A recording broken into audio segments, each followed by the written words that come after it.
তো এই টয়টা এখন সবথেকে বেশি ভাইরাল হচ্ছে। এটার নাম হলো লাবুবু, কিন্তু এটা কিনতে হলে স্টোরেজের সামনে লম্বা লাইন দিতে হবে, কেননা এটা প্রত্যেক সেলিব্রিটির হাতে দেখতে পাওয়া যায়। এ দেখো বক্সের এই কালারগুলো লাবুবু আমরা পেতে পারি, কিন্তু যদি এই সিক্রেট কালারটা যদি পেয়ে যায় তাহলে ওর ভ্যালু $500 পর্যন্ত হতে পারে, মিনিমাম ধরো 40-50 হাজার টাকা। আর এই যে সিক্রেট লাবুবু 72টা প্যাকেটের মধ্যে একটাই পাওয়া যায়, কিন্তু এটা আসে একমাত্র সিল প্যাকেট, এর মধ্যে যে কি যে আছে কেউ বলতে পারবে না। তো আমি 2 পিস কিনেছি 4000 টাকা দিয়ে। ঠিক আছে চলো এবার এটা আনবক্সিং করে দেখি সিক্রেট কালারটা পাই কিনা। বাবা প্যাকেটের মধ্যে প্যাকেট, দেখি এবার এই প্যাকেটটা ওপেন করি।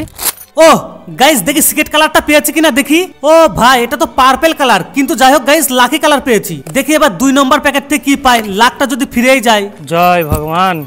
ও মাই গড, প্যাকেট কই প্যাকেট? গাইস ভগবান দেখো সিক্রেট, এটার ভ্যালু পুরো $500। গাইস সত্যি বলছে ব্ল্যাক সিগারেট কেউ সহজে পায় না। অরিজিনাল ভ্যালু কত হবে গাইস আমি সত্যি কিছু বুঝতে পারছি না। কমেন্টে বলো এটার দাম এখন কি করব।